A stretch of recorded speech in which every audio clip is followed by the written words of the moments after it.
Hey everyone, Kyle here again. So, I wanted to do a quick video, kind of as a celebration, and just a couple stuff. The subscribers on the channel have grown a lot, and so I wanted to thank you guys for that. Most of you come from Shadowverse. I used to do Elder Scrolls Legends content, the game you see right here. And the only reason why I stopped was because there had been some promise shown in the duelist community, without getting too into it because it ended up being kind of a problem. I joined a team and we had a website and we were making content and we were going to do tournaments and all kinds of stuff. And the people weren't fantastic, and most people don't even know what Duelist is, and frankly, it's a pretty small game. Um, and not to say that it isn't fun, but I don't feel like its quality is the best. The only reason why I had left Elder Scrolls Legends in the first place was to go because there was promise of possibly a future there. And so I hoped that the game would have been polished and grown from there. Now I have heard that it's improved, but that's not the point of this video. See, I play Shadowverse. I very much enjoy the game. I can't remember who originally showed it to me. Kira had brought up to me that I was incorrect in saying that she had. And the game is fun, but I would say that it's nowhere near as fun as Elder Scrolls Legends for me. I mainly don't make videos on Legends just because back in the day the game was so unknown that it didn't really feel like it was going to bring in a lot of people. But other channels that make content on this have proven me wrong by looking at how they're doing compared to Shadowverse channels. And they're doing about equal. This game is very well balanced. It doesn't have any decks that are overly represented, such as in Runecraft and stuff like that. There is no D-shift. There used to be a problem with Archer, which I'll get to in a second, but that was dealt with pretty swiftly. In other words, the game is being taken care of and treated very well. And I wanted to make this video because I think anyone who's a fan of card games should give it a try. It's very fun, it's very well made, it's very balanced. And next week we have some announcements coming out, or I guess it'd be this week, potentially when you're watching it. Supposedly I'd heard that it should be coming out of beta very soon. Supposedly the first full expansions to be released. There's all kinds of cool content that should be coming very soon, and the game is fantastic. Real quick, before I jump into a game, just to kind of show you how it works, I want to explain some of the things I like about it. Like Magic the Gathering, there are 5 colors. These represent stats from the Elder Scrolls universe. There isn't one for every stat because it would be very hard to make a set of cards, I think, for every single possible stat. But regardless, they cover most of the basics. But the cool thing is, as you can see on the right by my deck lists over there, you get to put up to 2 colors together, meaning that there isn't just 5 factions. There are a lot. I'm not going to do the math on camera because they say don't do math on camera, so I'm not going to worry about that. But just like with Magic, someone playing mono red, or someone playing red and black, or playing red and green, it will feel all of those deck styles will feel much different than each other. Such as if you combine red and purple in this, you usually go for some type of orc synergy. But if you do blue and purple, you're going for kind of a spell-based ward synergy, and ward isn't the same thing as it is in Shadowverse, and this is more like Divine Shield. The first time the card would receive damage, it is negated, basically. But then if they go for purple and green, they're kind of going for like a ramp deck with heavy late game and lots of guards, which is the wards you know of from Shadowverse, to protect them early on. And there's a lot of cool stuff. And then this tab here is all the cards that are multicolored.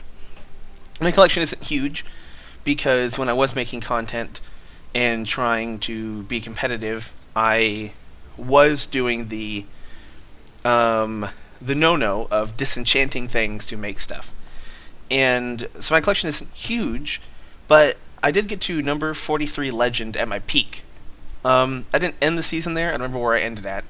But I have made it into top 100 before, and I have a few decks that I've uploaded, including the deck that I got to top 100 Legend with. And then there are neutral cards. These are usually either just wild creatures that you would expect to see, or artifacts and cool stuff like that. Now, when you play on the board is very weird. I'll get to it in a second. There's actually 2 lanes. Each lane can hold 3 creatures, and you can have, I believe, 6 supports in play, or maybe it's 4, 2 on each side. I can't remember the exact rules in supports. Again, it's been a while. I apologize.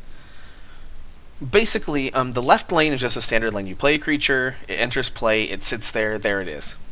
The right lane is called the stealth lane. When you play a creature there, it starts with ambush, basically. Only for 1 turn. But it can still be targeted by effects, it just can't be attacked directly, unless it has guard. Then, of course, guards can't have stealth, because they must protect you. But the cool thing about this is it allows combo decks and decks that need minions to stick around for at least a turn to be more viable, because they can be protected, as well as it adds some synergy. While it doesn't have the placement learning curve of like a full board like Duelist or Smite Tactics does, there is the learning curve and the skill set of knowing when to play stuff in which lanes, and depending on what deck you're playing, what lane you want to focus your attention on. I usually play reactive decks. Every game I like to play control, so usually my style is just reacting to where my opponent's going to play things, or if I have board control, placing minions where I expect my opponent to want to start building a presence. But again, you'll get to that in the gameplay. Now you might be thinking, stealth lane sounds like aggro decks would be really overpowered. And while they have a representation, which is, of course, any card game, it's really cool because this game has you have 30 health and not 20, which is already a big help. But also they have a rune system. And around your health, there are these 5 runes. And every time you take damage in a multiple of 5, so whenever you go to 30 to 25 to 20, etc., you draw a card. So not only does that help you draw the tools to deal with the aggro decks before they get too out of hand, but cards such as this one here that have Prophecy, if you draw them when a rune is broken, as it says here on the top, you get to play that card immediately and for free. And these kind of help control decks have a little more security and a little more stability in the meta, and it is really nice. There will be games that you get upset because, like in Intelligence, I'm getting so excited I don't remember to breathe. In Intelligence, there is, let me find it, Lightning Bolt, which has Prophecy and does 4 damage. And notice it doesn't say to a minion, so you can't hit the opponent. There will be games where you hit the opponent. Oh gosh, my phone's going off. Where you hit the opponent in the face, and you break a rune, and then they kill you with the 4 damage Lightning Bolt. But those games aren't going to happen too often, and honestly, if you're down to 4 health, I mean, it was a close game anyways. So a lot of players get turned off by the Prophecy mechanic, but it once it's utilized correctly, it's pretty fun, and it's also cool because there are decks that are built around Prophecy. The whole thing is they just have tons of Prophecy cards, so they can get all kinds of free stuff, and it's a lot of fun. But I really want to show you this game because I enjoy it greatly. Honestly, I love Shadowverse and I love Elder Scrolls Legends, but this is my favorite card game. It's just so good. Its production quality is fantastic. Its balance is fantastic. Its story mode is cinematic. It's not just cutscenes with, some drawn characters. There's a lot more love put into it, and it does obviously come with the fact that it was a PC first and not a mobile first. So there's a whole different mindset going in with that. And I had heard that when the game gets full released, it is going to have apps so that people can play it mobily, which will be fantastic. But without further ado, I'm going to go ahead and play this Control Spellsword deck I've been working on in a ranked match. I'm only in, I believe, rank 4 right now. It kind of goes with the Hearthstone style system of ranking where there's numbers that go down in value, 20, 19, 18, 17, etc. And then you get to like a legendary tier. And it resets, which is, it's kind of boring. I really love the Shadowverse ranking system where you just kind of have like an MMR style score, and as long as your score is doing good, that's the rank you're in. But regardless, it works out the same. But this is a deck that I've been having a lot of fun with, and I'm not going to go over the details right now. This is more of just so you can see the game. But in the future, I do plan on making more Elder Scrolls videos, and I doubt that I will switch 100% over to Elder Scrolls because, again, Shadowverse is fantastic, and most of you are viewers. But now that I'm kind of settled back into, I'm comfortable living again. I want to play both games for the channel, and I hope you guys are okay with that and can appreciate, or at least enjoy watching whichever one you don't play if you don't play both. There we go, we got our opponent. Let's see what we got here. We're going to be going first, so we obviously want to look for a low curve. We don't want our 10 drop early on. He's March Crusader. I'm tempted to keep just because he is 3 mana. His ability is better if we've done damage to our opponent. And our opponent being the same colors as ours means they're either going to be aggressive or they're going to be control. I mean, literally these colors, they could be anything. So I think I will go ahead and hold on to the 3 drop just because we have a lot of top end. Let's see here. Alright, go ahead and say hello. Opponent is 1 bracket below us, but they're probably on their way up. I just got into 4 this season, so. The General, wonderful. I am the Pastry Chef. This is one of my favorite titles to walk around with because you can only get it by finding kind of a Easter egg in one of the cards. But I'll talk about that another time. Our opponent is... Welcome, friend. Not talking. It's cool, you get to choose your avatar, and you can change this whenever you want. Your avatar and your title, you can change whatever you want. And your emotes are different, obviously different, based on who you pick. And it's fantastic. Alright, I'm going to go ahead and just hit Caper. I'm going to wait for them to make a decision, I guess. Alright, it appears that not only have they just returned, but they didn't even do anything. Always a plan. Now, in this game... if you go second, you get this ring of Magicka. You can only activate it once per turn, and when you activate it, oh, that's a good top deck. And when you activate it, it gives you 1 extra mana for just that single turn. And having 3 uses is another one of those things that people at first get bothered by. Kind of like the going second in Shadowverse, you get to draw 2 cards on your first draw, and you get a 3rd evolution point. But it's something that you come to understand and learn how to play with. It's not really that bad, especially when you play control, because you have so many hard removal options depending on the way you like to build your deck. Man, our opponent is not a fast player. I don't want to keep having to cut out dead time, but I might have to keep cutting out dead time. Oh, here we go. I was about to say, what a bad first match to have to show you guys. Edict of Azura is tempting, because it's just destroy enemy creature or support. I don't believe you can target the ring anymore. This used to count as a support and you could blow it up. But supports are like little square enchantments and not this fully rendered ring. So, and I believe I tried destroying this when I first came back to the game. Again, so after moving, I came back, and I don't think I can target that anymore. I think I'll play Haunting Spirit. When she dies, she gives another creature +3/+3. So if I play her down and he trades into her, we'll get a 6/4, or sorry, a 6/5. And if he kills Burner Profiteer, Haunting Spirit, we can trade in. We can trade in Haunting Spirit for a favorable trade the next turn, as well as play a minion and get her to buff it. And this might force him to use his ring to play Javelin, which is just a hard removal spell, in order to deal with the buffed minion that'll come out of our Haunted Spirit here. Oh boy. That was unexpected. Dawnbreaker. That's a unique legendary. So in this game, you can have 3 of any card, and they're 50-card decks. But unique legendaries have the little circle up top, and those are only 1 per deck, max. Now, I don't... Edict on this is really tempting now, because it's so strong.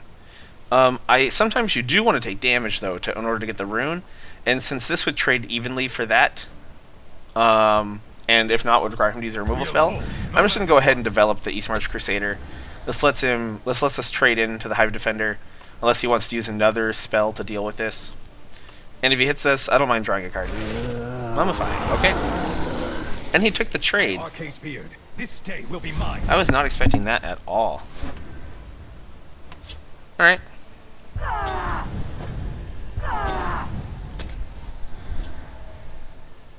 Again, right now I'm forcing him to answer me, even though I have answers in my hand. And that's kind of how I want it. I'm hoping to get the... There we go. I was going to say I want that off the field so I can play Nahag Leave.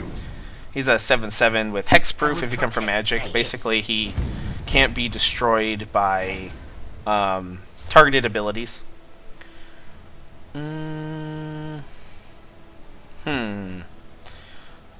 If let's see, I'm at 1, 2, 3, 4, 5. I'm at 6 cards. He's at 5. If I hit him and break a rune, he's going to draw a card and then draw a card on his turn. That's going to put him ahead of me a little bit. But then I'll draw a card on mine. I don't want to edict this, but I have to, I think. I have Orb of Vermina in order to get... Okay, I think we have to do this. I'm going to go ahead and play a little slow here, because I don't want to let him get too much card advantage. I want him to have a slow turn, so I can develop Orb of Vermina. It lets us draw whenever we activate it. So we still draw our cards normally, but whenever we activate it, we draw a card off of our opponent's deck. And it has 3 uses, but again, supports are usually only activated once a turn. So that'll help us get card advantage, and then I'll feel more comfortable to lay into my opponent harder after I start getting some advantage over him. And since he's in the same colors as us, we might hit some cards that we have synergy with. Orb of Vermina is good in general, because if you're fighting somebody who's not in your colors, then obviously, ooh, those are all good cards to have right now. If you're fighting somebody who's not in your colors, then obviously you can draw cards. That is a fantastic card to draw. You can hit something. Don't miss. Let's go ahead and get our heal. You can overheal in this game as well. 30 is your starting health, but if you gain health after already having 30, you will continue to heal beyond your starting health. You must be cleansed. Well, that's unfortunate. At least we got a use out of this. And we got a Night Talon Lord as well, which is always good. Do we hit him again? I don't think I want to. I'm just going to draw a card here. We could draw a card, Golden Saint. I don't know if his deck is running Odahviing, because, but I don't want to fill the board too much with threats. I kind of want to just play the Night Talon Lord and hope he doesn't have a Javelin. But this does let us fish into his hand and see if he has hard removal answers. My other option is to play Golden Saint, get 2 4/4s, draw a card, and try to become the aggressor. But since he does seem to be playing a bit of a control-y style deck as well, I am not too into the idea of being aggressive. I could develop Nahag Leave, but getting more card advantage over our opponent is important. Let's just hit him once, see if he draws a Prophecy. He did. Hopefully it's Javelin. It's not. That I was not expecting. So I'm going to draw a card over here, No matter what. and go ahead and develop my Golden Saint.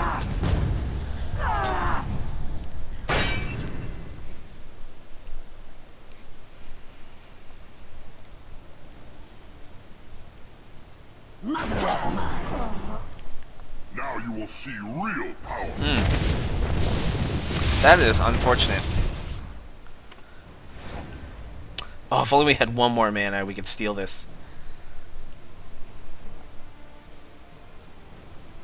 So this guy is kind of like Prince of Darkness in the sense that he has his own side deck, which is a deck of blood magic spells. And when you play him, you draw one, and then every time he kills a minion, you also draw one.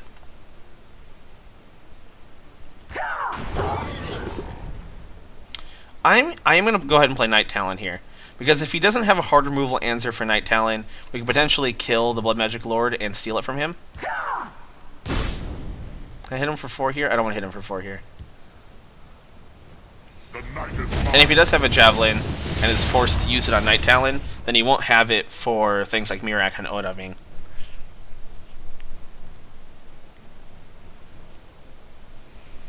With him having such a big advantage over us hand size wise, we do have obviously a great board state.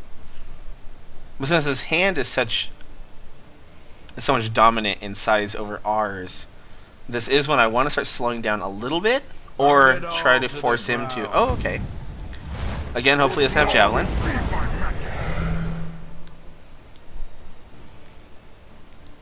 And he does. Alright. I didn't want that. Do we Mirac the 6-2? Don't make me laugh. I don't mind him hitting me, actually. But I don't want him to have a chance to kill anything else. I would just rather Mirac something a little more powerful. We could just play the Spell Sword and plan on trading it into the Blood Magic Lord.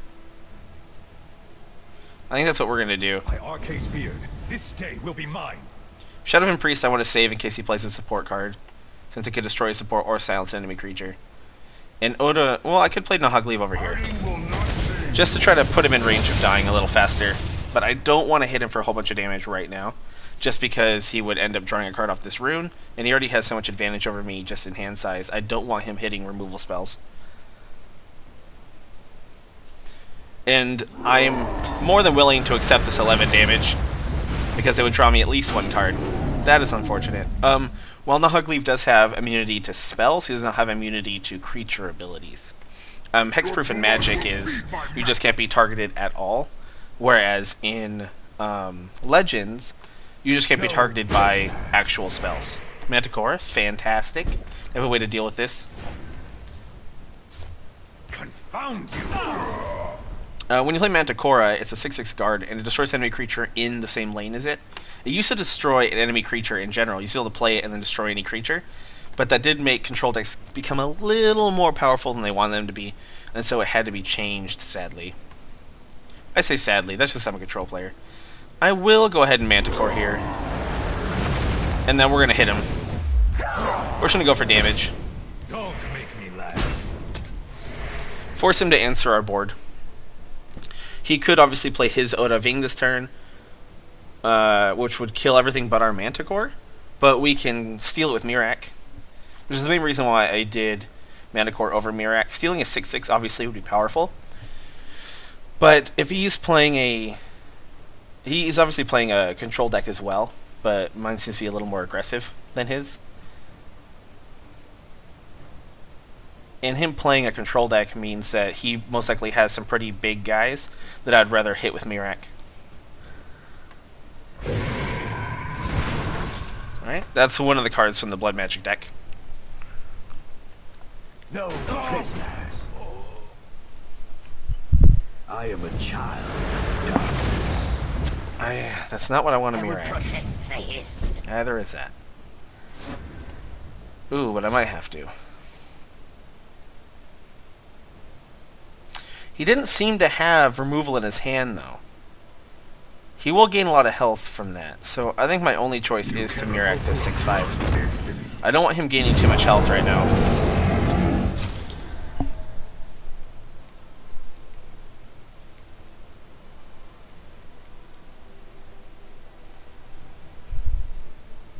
And again, since he didn't seem to have a lot of hard removal in his hand,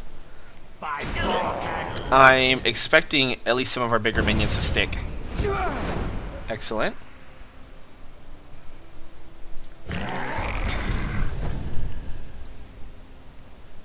My Arcane Beard, this day will be mine.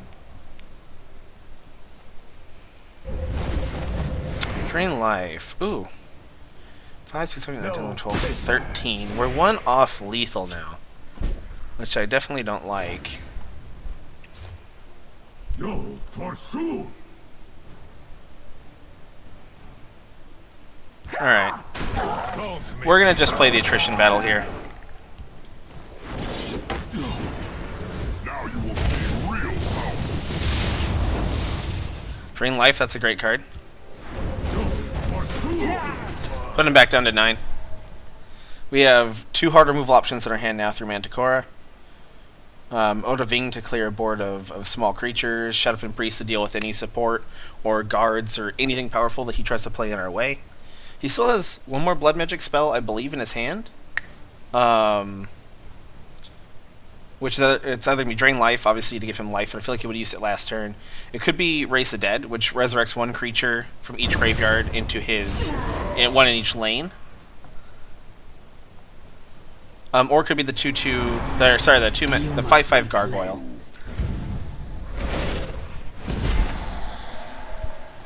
Well, let's hit this guy for 4. No. Because we have to Shadowfen Priest this. So we can't afford to hit him for 4. Yeah, we can. Yeah, we can. You must be cleansed. Hitting him for 4. How do we get punished? I don't think we get punished for that at all. I've got you covered.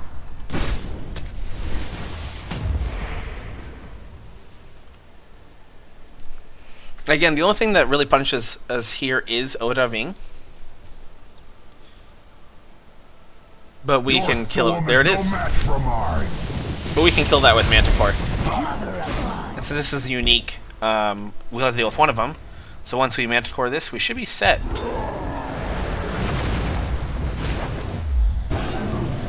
And all his runes are broken, so now even if he heals, he won't be drawing any more cards. So we just gotta do 5 damage, and we're set. You cannot hope to outrun this. Sure. Mother of mine. Again, we'll just Manticore again.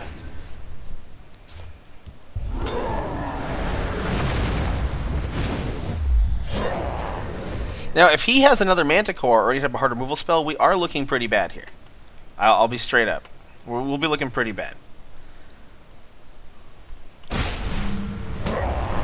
Well, alright. Let's try something good. No. Mother of mine. Come on. Uh-oh.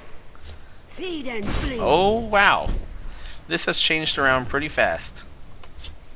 6, 7, 8, 9, 10, 11. Let's go for that. There's a plan. There's always a All right, plan. men. Gain some health here. I live to serve. Let's do a combo, gain a whole bunch of health. So now the only thing that kills us is Mirak himself.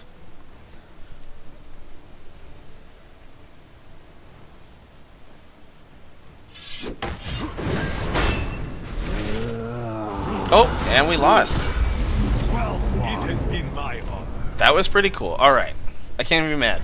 Can't even be mad. That was a cool game. That was a cool game for sure. Oh, no. Oh, jeez. That's one thing that you don't really get a lot in Shadowverse, I feel, is actual, true control versus control. That does not happen very often. It's almost always combo or aggro. And I don't know. I really appreciate the thought that goes into trying to out-control another control deck. And it's more fun because you get to play a lot of the high-end cards, high-end mana-wise, I should say, that you don't normally get to fit in a deck in like Shadowverse. And there's only 40 cards in Shadowverse, which is another one of the things that I really wish they didn't have. By having 50 cards, those 10 extra slots not only allow you to have 3-ofs of more important things, but they also give you the liberty to add a couple 1-ofs for funsies or to add a couple extra top-end cards just because you enjoy playing them. And it's just really enjoyable, and I love this game. And this, again, isn't a video for me trying to say that I'm switching to this or that you guys shouldn't play Shadowverse. I play both, and I just kind of wanted to bring this to your attention that it is coming out of beta soon. I'm pretty sure you can still just get in the beta. I think it's an open beta. I would assume so at this point. But it's fantastic. Give it a try. I'll talk to you guys tomorrow.